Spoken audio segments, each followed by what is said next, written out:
Welcome back. Thank you for staying with us. You're still watching Daybreak Extra on Trust TV. And today we're moving on to the guest of the day right about now.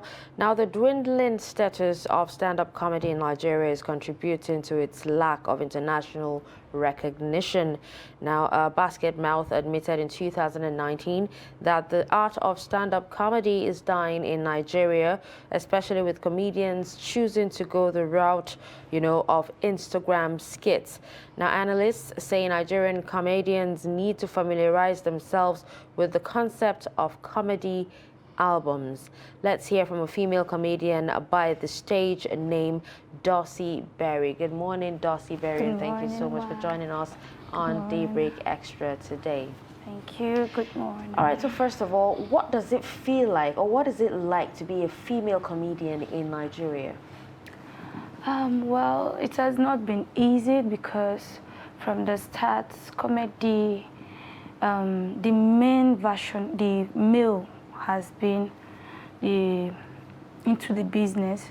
So coming up and the audience have gotten used to the male comedians already. So as a female comedian coming in, you have to work hard to make people believe in you and what you have. Yeah. All right. So what made you go into comedy in the first place? I mean, like, it seems like not the average vocation that a young lady would want to go into. Okay, it's something I have passion for. Okay. Something I have passion for because I have the talent. I see. Yes. Okay. Yeah.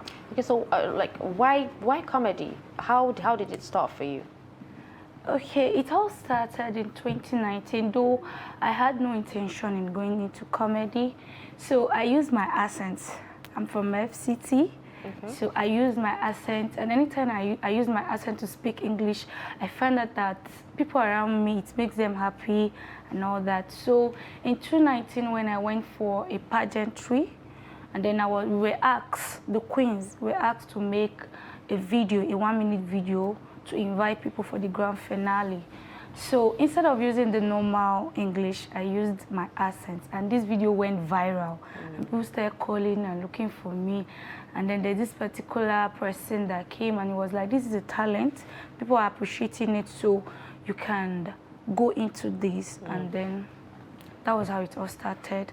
I went into it. I started doing skits. Okay. Yes, do shorts, skits, 1-minute skits, put it on social media. You will see like 1K view, 2,000K views, and then from there I had to go and learn more about stand-up because they are two different things. Yeah, definitely. Yeah. So I went and learned about stand-up comedy. I saw that I am unique. What I'm doing, every other person is not doing it, even if we are all comedians. So I felt like going into the stand-up comedy is going to be very nice. So I went into...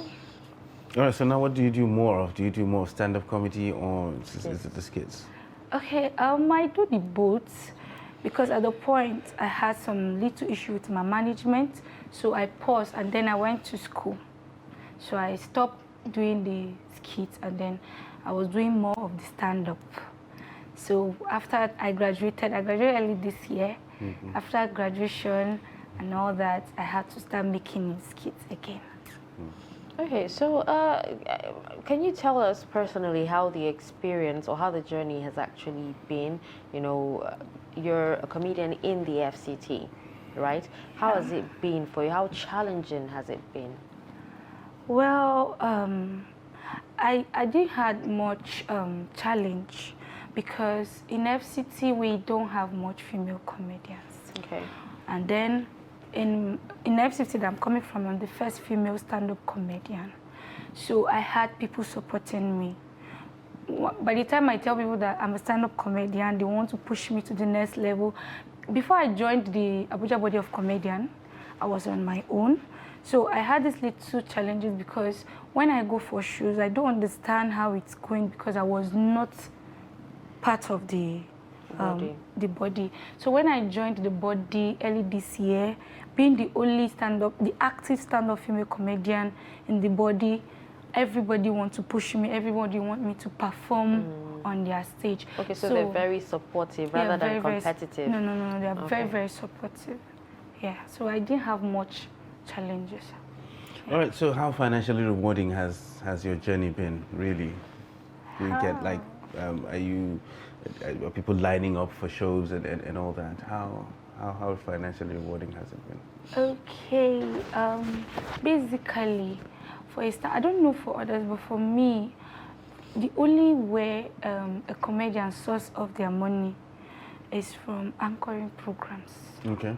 When you go to anchor either corporate events or. So you do you get a lot of those jobs? Yes, I do. Oh, I I have see. one today too. Oh, okay. Yes.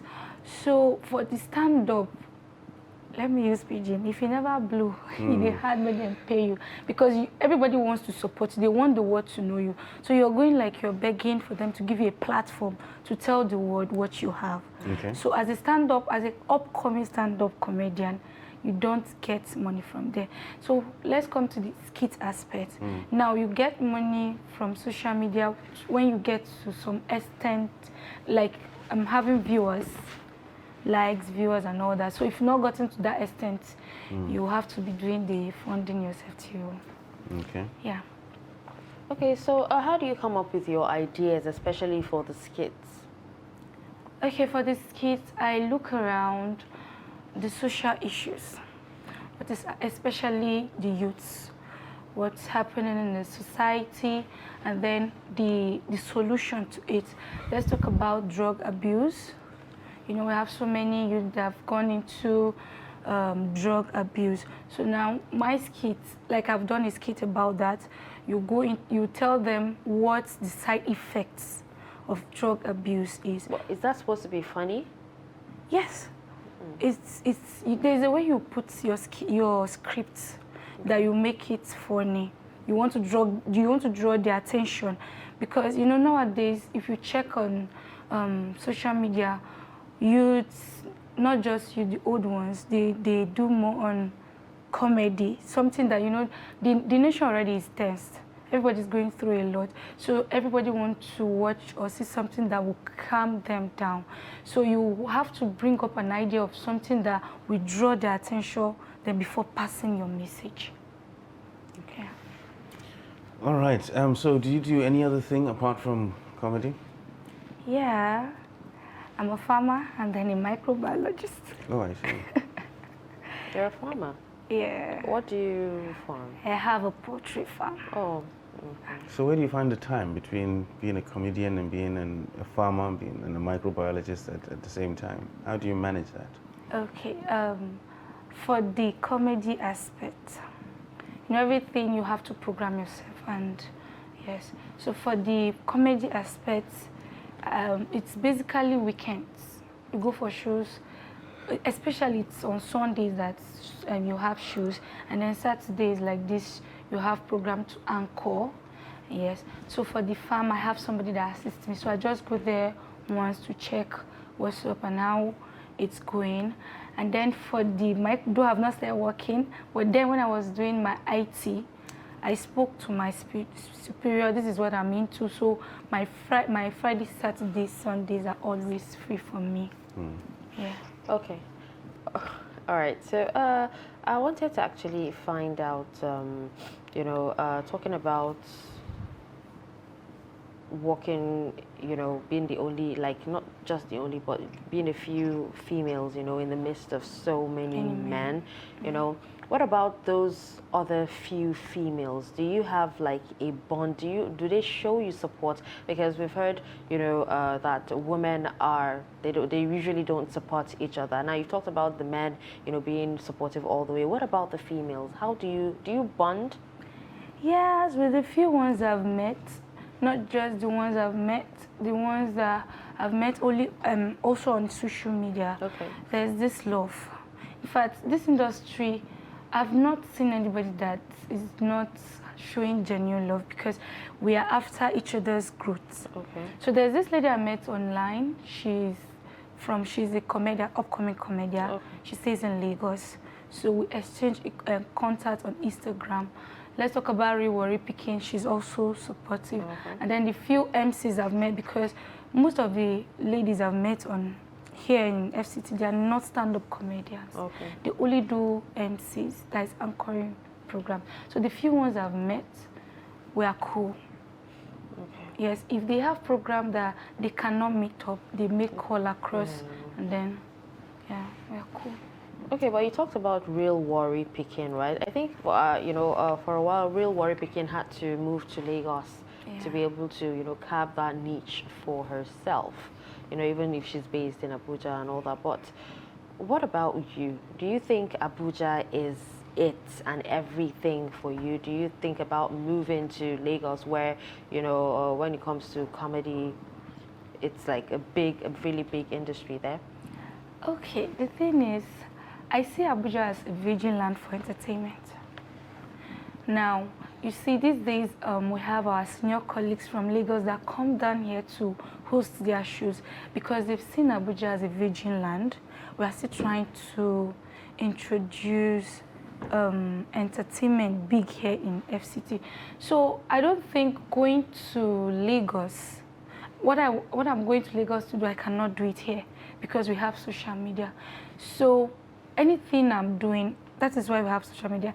Any stage I'm climbing, any content I have, I put it up on social media, tag people, because the same people that are there in Lagos, they are there in social media, so they will see it. And yeah. All right, so you talked about a couple of comedians that you actually had contact with. Are there any really comedians that you look up to in the industry? I mean, like those that inspire you to be who you are?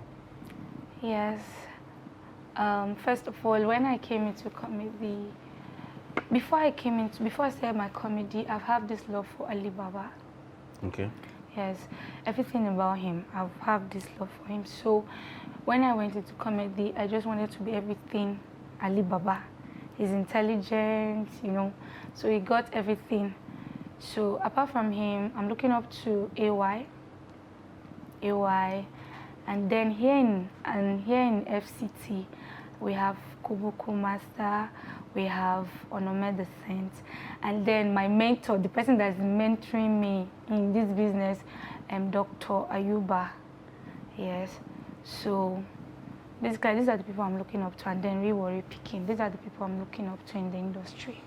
Okay. All right. Well, you made mention that the fact that one of the main reasons why you started comedy was lots of people thought what you did was actually funny. But do you believe that you're actually funny? Yes. And what makes you believe that? What makes me believe that I'm funny is because I'm funny. Like I said, I use my accent. Okay. So anytime I make communication with my accent, I don't think you can stand it. So you make yourself laugh as well? Yes, I make myself laugh. When I watch my content before posting them on social media, I'll be like, wow, this girl. Okay. Yeah. Okay, so make us laugh. Why they do me like this? This is the way they do it. No good, we are laugh on television. Men not they do like this now. Yeah. Wait, is that a Tiv accent or a Gbagi accent? Nah, Gbagi accent now. That means you never jail landlord where big Gbagi. Because if you don't jail landlord, you go not okay. Just to now Gbagi people jet them.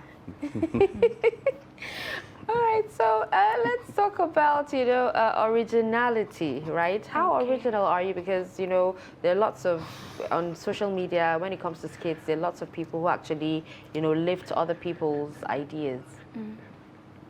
Okay, like I told you, I actually get my content. I only watch other people's content because I want to see their uniqueness and what they are doing. So I want mine to be different from what other people are doing, you get. So I only pick few ideas. The ideas is, how do I put it? Since I'm new into the game, so the ideas I'm picking from other people's content is how to make mine unique. So that's it. Okay, so has anybody ever tried lifting your own original idea, and how did you feel about it? Well, nobody. Okay. I've not seen anyone. Yeah. All right. So if I wake up today and I say I want to be a comedian, what advice would you give me? You cannot just wake up and decide to be a comedian. Oh? You need to have it in you. Yes, but I woke up and I felt it in me and I said, okay, fine, want to go into comedy now. So advise me. It's like you're advising, you know, up and coming artists or, I'm sorry, comedians or people who want to go into comedy. Okay, before you say you want to be a comedian, maybe you find out there are some attributes of comedy in you. Okay. Yeah, so you have to look for a senior colleague, someone that has been into the business for a long period of time. So you have a talk with the person to put you through and mentor you. Okay. So you need a mentor to actually make it through. Yes. You can't do it on your own? No. You can actually do it on your own if you go online, pick materials and read. You get, but you still need a mentor. Yeah, you still need somebody to take, because you cannot just wake up and stage, like stand-up comedy, performing on stage, they have rules and regulations. Okay. So as an upcoming comedian, if you don't know these rules and regulations, you just go up there on on the platform and then you're doing what you're not supposed to be doing. Okay, so where do you see yourself in the next 5 years? What are your long-term goals when it comes to your career? Where I'm seeing myself is, I'm seeing myself as a global comedian in the next 5 years. In the next 5 years, where I am today will be, how do I put it? I'll be better than where I am today. Yeah. All right. Well, that's absolutely brilliant, and we hope you actually get there. So it's been wonderful having you on the show, Dulcie Berry. Thank you very Yeah, much. it's been absolutely wonderful, and Thank you. we wish you all the best with Thank the you comedy. very much. Thank you. All right, it's still Daybreak Extra on Trust TV this beautiful Saturday morning. We'll take a short break, and when we return, the show continues.